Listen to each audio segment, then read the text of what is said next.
It's time for the Engaged Club, the podcast for club managers and operators that strive to create loyal and connected members, guests, and customers. Here are the two guys with the club management and digital marketing advice you need to realize your club's potential. Jim Hope and Roger Kincaid. Hey, welcome back to another episode of the Engaged Club podcast. I'm Roger Kincaid. I do the sales and the marketing for Off Course Golf, and you can catch us online at offcourse.golf. I'm Jim Hope, and I'm the GM of the Derrick Golf and Winter Club. Hello, Roger. How are you today? Hey, Jim. It's an awesome day today, as always, and I'm really excited that we're going to keep rolling on your 12 rules of club management. You know, when we talked in the last podcast episode about rules 1 and 2, about how, integrity is everything and about, admitting your weaknesses, I think you really got the ball rolling on this sort of great toolkit that I think a lot of club managers that are, in existing GM roles and even those who aspire to get to those GM roles, I think that they're going to be able to draw on that wisdom for a long time to come. Thanks, Roger. We've had some really positive feedback as well, both on LinkedIn and through our website. So it's been really gratifying to hear back from some managers that they like the first 2 lessons, and hopefully they like the next 10 that are about to come. So it's been awesome. Yeah, well, let's have 3 and 4 today. What have you got for us? Sure. 3 is it has to have a social component. And number 4 is don't avoid the challenging conversations.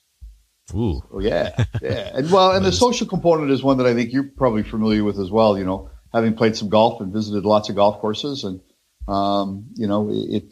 you might arrive because of the facilities, but at the end of the day, you stay because of the social connections you make, that tribe that's inherent in the club. And if you fit in with that tribe and you like the social side of it, you're apt to stay at the club longer than if it's just for the facilities, because there's lots of great facilities, but does it bring to you and to your family that sixth sense that you love to have and that feeling of family that a good club will give. So that's what the social component is all about.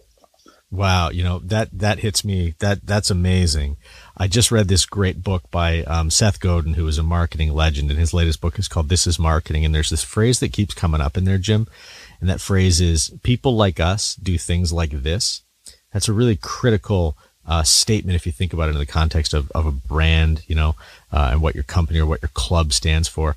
I was having a conversation with my wife about, the different kinds of members, and there's some members that they have a golf membership, and then there's others that belong to a club, right? And what the difference between those two things is. And I think that's what you're getting at with rule number 3. Yeah, absolutely. I mean, we've got, members that join our club, as junior members, in their early teens and stay until they're in their late 80s, and they're using different facilities throughout, but in their latter years, they may not be using any of the facilities. So you'd say, well, why are they still at the club then? If they're not using any of the facilities, why would they still be a member of the club? And it has nothing to do with the facilities at that time.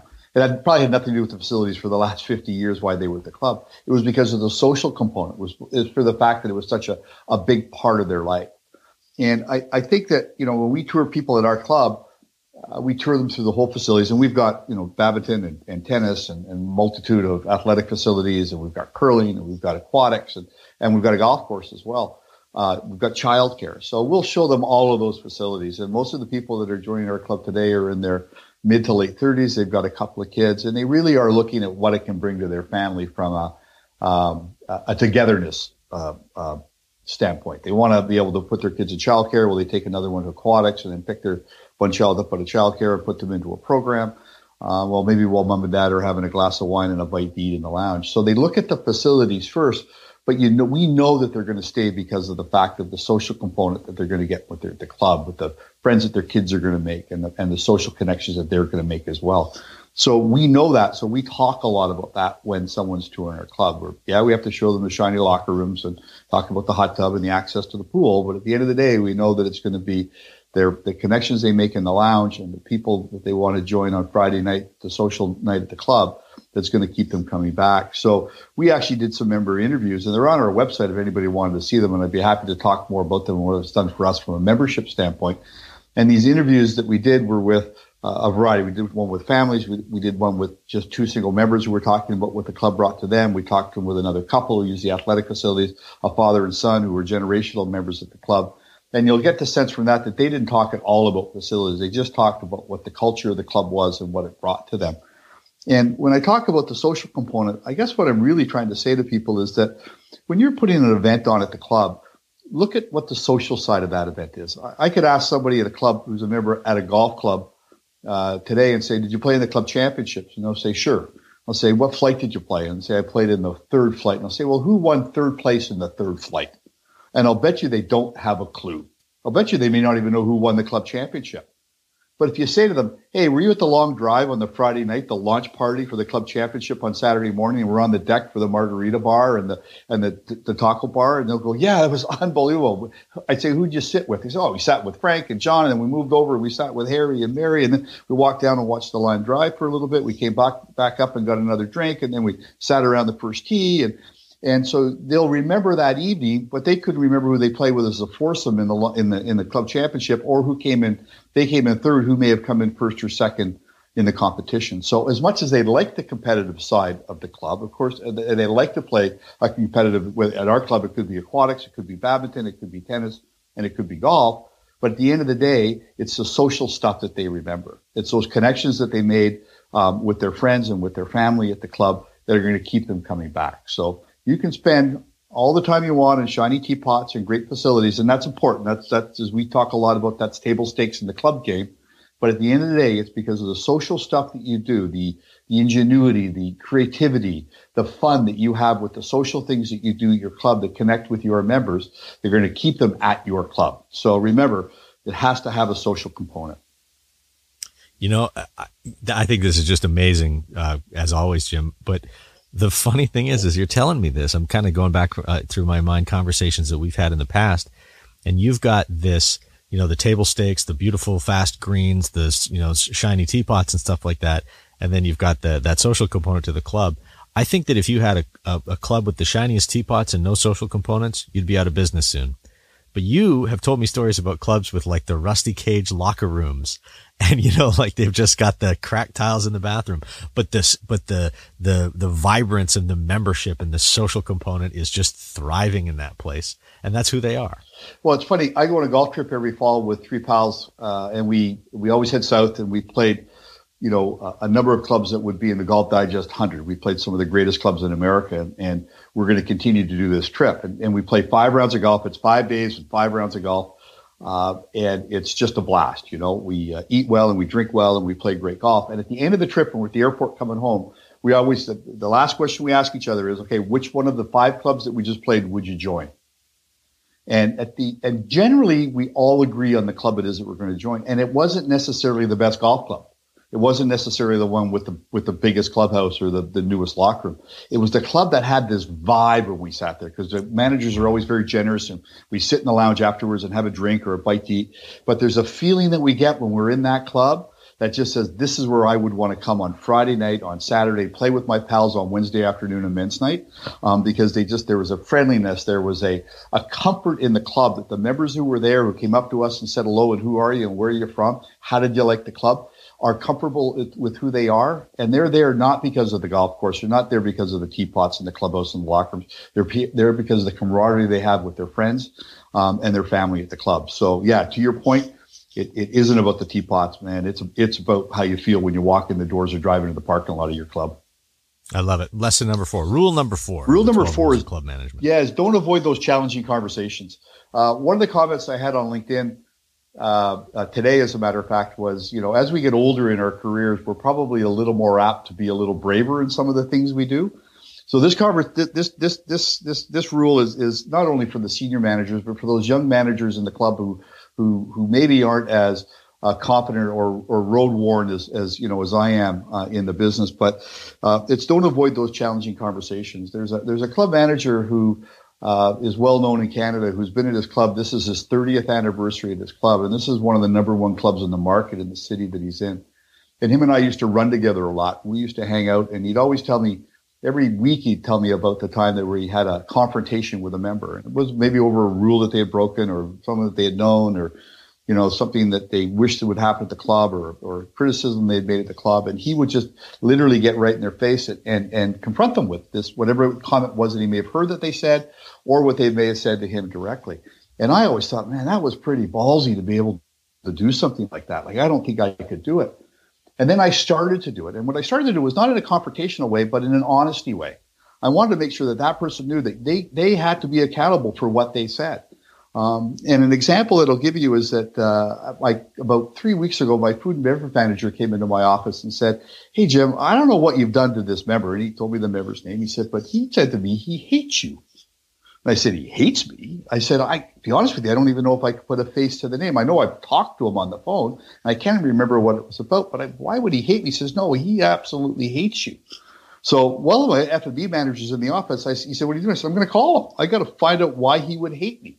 So I called him and I said, "Good afternoon." He said, "Good afternoon." I said, "Hey, I hear you were talking with our F&B manager in the dining room, and you mentioned that you hated me." And he goes, I said, "If there's something that I've done that has created this feeling for you, I'd really like to know what it is and try and correct it if I can."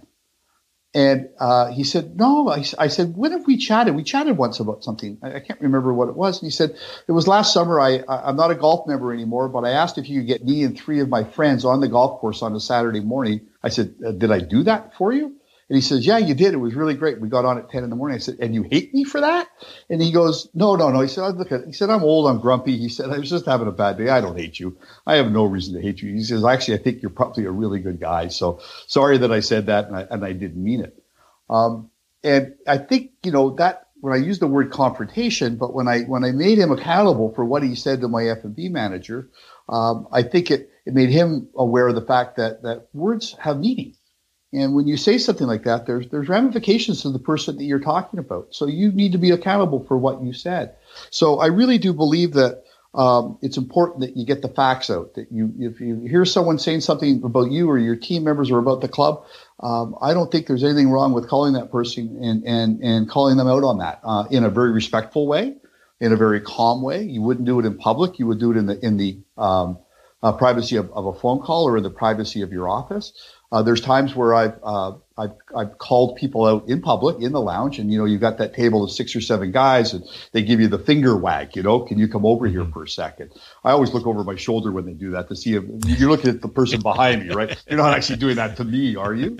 And you walk over a table, and there's always maybe one who's a little more boisterous or rambunctious than the other, and they're going, "Hey, who set that pin on 16 today? That pin was ridiculous. It was, it was on the fridge." And you're going, "Well, it wasn't on the fringe, but, you may need to call them out and say, 'Hey, I don't know what that pin was on 16, but I'm prepared to drive out there right now and have a look, and I'll come right back and I'll talk to you about that.'" And I've done that before and jumped in a cart and rode out to 16 and come back and said, "By the way, I paced that off. That pin was 6 paces off the edge of the green. What did you take on that hole, by the way?" Then you find out they dumped 2 in the lake, chipped 1 out of the pond, and took an 8 and lost it. And the guys had triple pressed them on the tee, and they had lost the bet, right? So it wasn't really about the pin, but it was about the fact that, they just did something that happened that, made them upset. But they need to be called out on that stuff. They need to be held accountable for the fact that they were criticizing your turf team for something that they actually didn't do. And again, it was respectful. You may be doing it in public sometimes because they need to be called out, or you need to have that conversation about the facts in front of their friends. But I don't think there's anything wrong with having those challenging conversations with people. I used to avoid them when I was young because I just hoped they would go away. I don't go looking for them now, but I certainly don't avoid them. Yeah. Now, the interesting thing about difficult conversations, Jim, is that nobody looks forward to the actual conversation, but we do look forward to the outcome. And if we're realistic about what the outcome should be, then it is something that we should invest ourselves in. And so we get so caught up and we dwell on, gosh, I got to have this argument with Jim. It's going to be ugly because, I've seen his bad side before. When instead what we should be doing is training ourselves to think, after I have this conversation with Jim, he's no longer going to hate me. We're going to get along really, really well. And that's the end that I want to achieve here. And so, it's kind of a classic way to look at these difficult conversations. But in both of those stories that you told, you had very positive outcomes. You've got one outcome where you got on really good terms with this member and you actually probably showed him your integrity, and now he's got a lot more respect for you. So his story is no longer just a passing grouchy, "Oh, I hate that guy," but now it turns into, "Hey, you got to meet our club manager. He's a really good guy." And in the second one, you get to reinforce not only to that one member that you have, but also to his friends that your turf team does a great job, and you actually got to go to bat for the guy that cuts the pins at your golf clubs. And I think those are both fantastic outcomes and reasons to have those conversations. And Roger, what you said, something you said was the absolute truth of all of this, and it's the mindset you go into it with. I don't dread going in. I don't go into this, I'm going to have a fight and I'm going to have a bigger chest than the person I'm arguing with. I go into it with positive thoughts that I'm going to have a positive outcome from this. And in almost all cases, there is a positive outcome from it. So that's very true what you said. Cool. Let's recap rule number 3. Rule number 3 is it has to have a social component. Anything you do at your club, remember the social side is why people stay. And rule number 4 is don't avoid the challenging conversations. We talked about it with members, but that would also relate to your teammates as well. All right. Coming up in the next episode, rules 5 and 6, and we're going to continue until we cover off the 12 rules of club management. You've been listening to the Engaged Club podcast. Feel free to share this with anybody that you work with or friends that you have in the club business. And until next time, thanks for listening. This has been the Engaged Club podcast with Jim Hope and Roger Kincaid. Don't forget to subscribe, rate, and review this podcast. If you like what you heard, share it with your fellow club managers and operators. Until next time, thanks for listening.